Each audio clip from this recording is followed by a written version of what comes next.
अस्सलाम वालेकुम students, today we discuss about the chapter number 11 जो कि साउंड के रेलिवेंट है।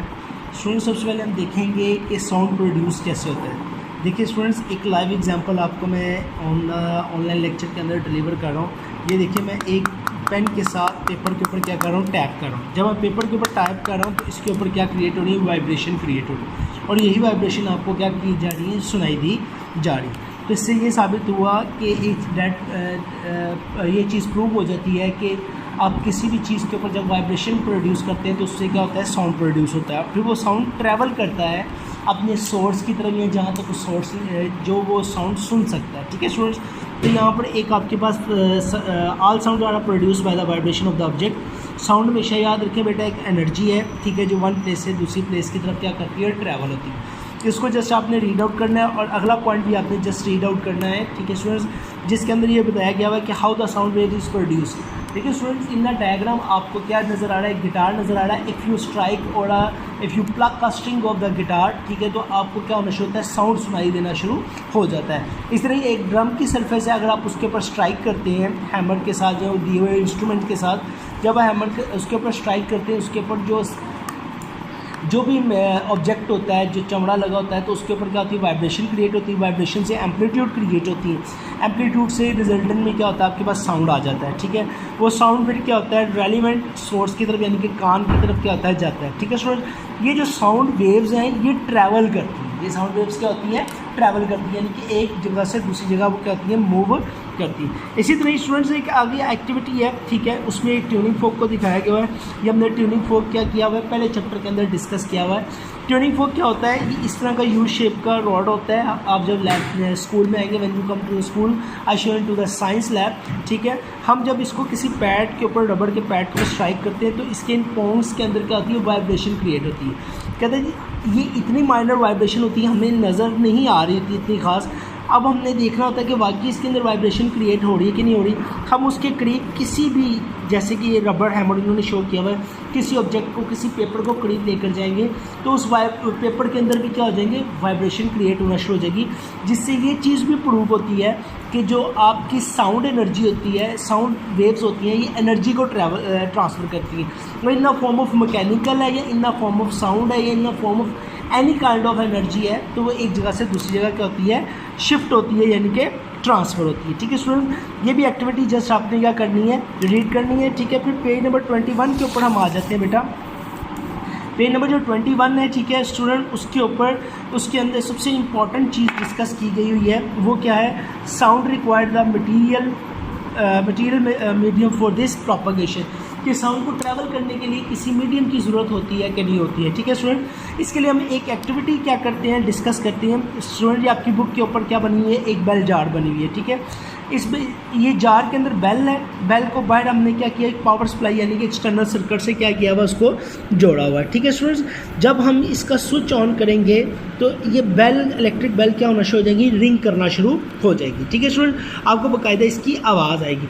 नाउ ये रिंग करने के बाद हम सेकंड हमारे पास जो करने वाला काम है, हम ये वैक्यूम पंप लगाकर इस बेल जार में से तमाम एयर को क्या करेंगे, बाहर की तरफ सक कर लेंगे। ठीक है, अब याद रखें बेल जार के अंदर किसी किस्म का कोई मीडियम नहीं है, इससे पहले हवा इसके अंदर मीडियम था। ठीक है, when we use a vacuum pump, ठीक है, वैक्यूम पंप क्या करेगा, तमाम एयर को सक कर लेगा, वो एयर को सक करेगा, बाहर निकालेगा।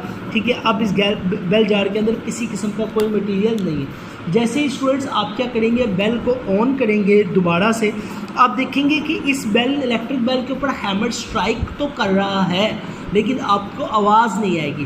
दैट प्रूफ कि किसी भी साउंड को, यानी कि साउंड को प्रोपगेट करने के लिए एक जगह से दूसरी जगह पर जाने के लिए एक मीडियम की क्या होती है, ज़रूरत होती है। जैसे ही आपने इसमें से हवा को बाहर निकाल लिया तो आपने इसमें से मीडियम को क्या कर दिया स्टूडेंट, वैनिश कर दिया। जब आपने उसको ख़त्म ही कर दिया तो साउंड ट्रैवल कैसे करेगा, यानी कि एक जगह से दूसरी जगह, यानी कि कान तक पहुँचेगा कैसे। ठीक है student, it is a important activity. ठीक है, ये लॉन्ग क्वेश्चन में भी आती है, एज वेल एज शॉर्ट में भी डिस्कस की जाती है।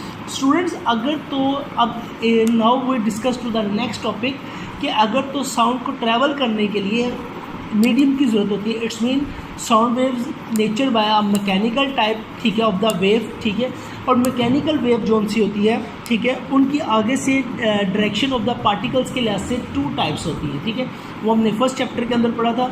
एक थी लॉन्गिट्यूडनल, दूसरी थी ट्रांसवर्स, ठीक है। दोनों के अंदर क्या करते हैं, हमने उनकी नेचर्स को, उनके अंदर पार्टिकल्स की मूवमेंट को क्या किया था, डिस्कस किया था। लॉन्गिट्यूडनल्स में स्टूडेंट्स मैं आपको रिकॉल कराना चाहूँगा कि जब वेव प्रोड्यूस होती है तो उसके अंदर दो सेशन क्या होते हैं, प्रोड्यूस होते हैं, ठीक है। लॉन्गिट्यूडनल्स के अंदर एक कंप्रेशन बनता है और एक रिफ्रैक्शन बनता है। इसी तरह ही जब साउंड वेव्स को हम डिस्कस करते हैं तो हम ट्यूनिंग फोर्क को जब स्ट्राइक करेंगे तो इसका जब ये पोंग आगे की तरफ मूव करेगा स्टूडेंट्स, तो ये हवा के पार्टिकल्स के ऊपर एक प्रेशर जनरेट करेगा। जिसमें वो प्रेशर जनरेट करेगा तो ये पार्टिकल्स क्या होंगे, एक दूसरे के क्लोज आ जाएंगे, तो ये क्या करेंगे, कंप्रेस करेंगे। जब वो इसको कंप्रेस करेंगे, ठीक है, जैसे ये पोंग वापस पीछे की तरफ मूव करेगा, ए की तरफ वापस मूव करेगा। देखिए जैसे कि इस डायग्राम के अंदर दिखाया, ओ इसकी मेन पोजीशन है। जब ये आगे की तरफ आएगा बी की तरफ तो ये एयर पार्टिकल्स को क्या करेगा, कंप्रेस करेगा। जब ये बी से वापस ओ की तरफ आएगा, ओ से वापस ए की तरफ आएगा, तो इसका प्रेशर एयर पार्टिकल पर कम हो जाएगा, जिसकी वजह से इसके पार्टिकल्स के अंदर क्या आएगा, गैप आएगा, दैट इज कॉल्ड रेफ्रैक्शन कहते हैं, ठीक है बेटा। तो लिहाजा जब ये हम ट्यूनिंग फोर्क या साउंड वेव्स प्रोड्यूस होती हैं तो उनको रिक्वायर्ड होता है एक मीडियम, जिन चीज़ वेव्स को रिक्वायर्ड होता है मीडियम, वो वेव्स आपकी मैकेनिकल वेव्स कहलाती हैं। और मैकेनिकल वेव्स के अंदर पार्टिकल्स अपनी डायरेक्शन की नेचर के लिहाज से दो टाइप्स के होते हैं। उसमें से साउंड वेव जो होती है वो लॉन्गिट्यूडनल्स होती है, क्योंकि जब भी साउंड वेव्स प्रोड्यूस होती हैं तो मीडियम के पार्टिकल्स के ऊपर क्या प्रोड्यूस होता है, कंप्रेशन एंड रिफ्रैक्शन क्या होता है, प्रोड्यूस होता है, ठीक है स्टूडेंट्स। तो इट्स मीन इस टॉपिक के डिस्कशन में रिजल्टेंट हमारे पास क्या आता है कि sound waves as a nature जो सी होती हैं, ये as a type of the mechanical waves की जो टाइप होती है that is called longitudinal waves, ठीक है स्टूडेंट्स। क्लियर हो गया बात क्या। अब नाउ स्टूडेंट्स हम क्या करेंगे, पेज नंबर 22 के ऊपर डिस्कस करेंगे साउंड की कैरेक्टरिस्टिक्स को। साउंड आप डिफरेंट ऑब्जेक्ट के अंदर बेसिस ऑफ द कैरेक्टरिस्टिक्स हम क्या करेंगे, साउंड वेव्स को डिस्कस करेंगे, जिसमें पहली चीज़ है आपके पास लाउडनेस। स्टूडेंट लाउड का मतलब क्या है, ऊंचा, और लाउड का ऑपोजिट क्या है, फेंट यानी कि मध्यम, ठीक है स्टूडेंट। याद रखें लाउडनेस जो सी एक ऐसी प्रॉपर्टीज़ है या ऐसी कैरेक्टरिस्टिक्स है साउंड के जिसके अंदर आप लाउड और फेंट साउंड के दरमियान क्या करते हैं, डिस्टिंग्विश करते हैं, यानी कि फ़र्क जाहिर करते हैं, ठीक है स्टूडेंट। ये तीन फैक्टर्स हैं जिसके ऊपर लाउडनेस क्या होती है, डिपेंड करती है। इसमें पहला फैक्टर है वाइब्रेटिंग बॉडी, ठीक है स्टूडेंट। याद रखें जो लाइट आपके पास लाउडनेस है, लाउडनेस जो सी है डायरेक्टली प्रोपोर्शनल है इस फैक्टर्स के, ठीक है जी, समझ आ गई बात की, एम्पलीट्यूड के, किसके, एम्पलीट्यूड के।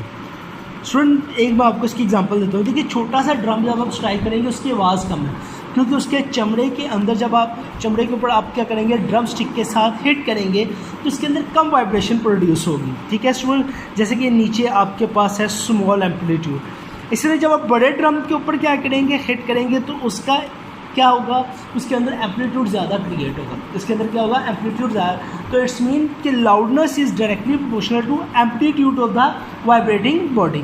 दूसरा फैक्टर है उसका एरिया। अभी मैंने आपको एग्जांपल दिया है कि अगर ये छोटा स्मॉल ड्रम है, स्मॉल इसका एरिया इतना है, ठीक है बच्चे, तो इसके अंदर एम्पलीट्यूड भी कम प्रोड्यूस हो रहा है, ठीक है। जब एम्पलीट्यूड कम प्रोड्यूस हो रहा है तो एरिया कम है तो एम्पलीट्यूड भी कम होगा, तो इसका मतलब है लाउडनेस डायरेक्टली प्रोपोर्शनल किसके है, एरिया के। इसकी वाज़ह एग्जांपल मैं आपको बता देता हूँ कि जब आपने छोटे स्पीकर्स के ऊपर गाना सुनते हैं तो उसकी आवाज़ कम होती है। जब आप किसी बड़ी महफिल के अंदर जाते हैं तो बड़े बड़े स्पीकर पड़े होते हैं तो उसकी लाउडनेस क्या होती है, ज़्यादा होती है। तो कहते हैं एम्पलीट्यूड डिपेंड करता है वाइब्रेटिंग बॉडी के ऊपर। अगर वाइब्रेटिंग बॉडी का एम्पलीट्यूड ज़्यादा है तो लाउडनेस ज़्यादा है। तो एम्पलीट्यूड किसी वाइब्रेटिंग बॉडी का कैसे ज़्यादा होगा, जब उसका एरिया ज़्यादा होगा, ठीक है स्टूडेंट्स। तीसरा फैक्टर है आपके